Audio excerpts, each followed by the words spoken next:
Selamat pagi, saudaraku.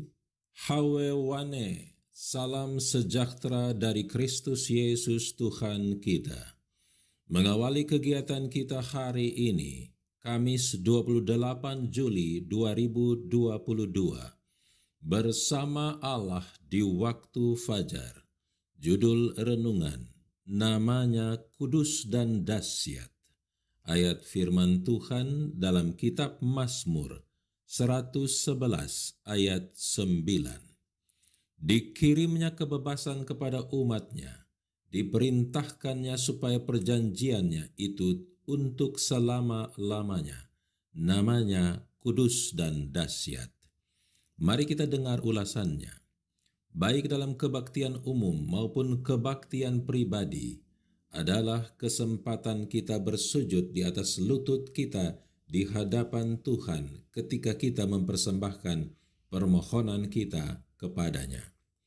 Yesus teladan kita berlutut dan berdoa. Tentang murid-muridnya tercatat bahwa mereka juga berlutut dan berdoa. Paulus menyatakan, "Aku menekuk lututku ke hadapan Bapa, Tuhan kita Yesus Kristus." Ketika mengakui dosa-dosa Israel di hadapan Allah, Esra berlutut. Daniel 3 kali sehari ia berlutut, berdoa, serta memuji Allah. Penghormatan sejati bagi Allah diilhami oleh suatu perasaan akan kebesarannya yang tak terbatas dan perwujudan hadiratnya. Dengan perasaan terhadap yang tidak kelihatan ini, setiap hati harus mendapat kesan yang dalam. Jam dan tempat berdoa itu kudus, oleh sebab Allah berada di situ. Dan bila penghormatan dinyatakan dengan sikap dan tingkah laku, maka perasaan yang mengilhamkan akan diperdalam. Namanya kudus dan dahsyat, kata pemazmur memaklumkan.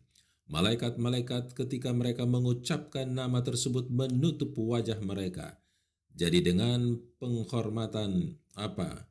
Kita yang jatuh dan berdosa harus mengucapkan dengan bibir kita? Nah, sebaiknya lah bagi yang tua maupun muda mempertimbangkan kata-kata kitab suci tersebut dan menunjukkan bagaimana tempat yang ditandai dengan kehadiran Allah itu harus dihormati.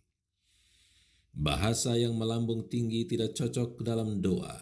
Apakah permohonan itu dipersembahkan di mimbar, di lingkungan keluarga, atau secara sendirian?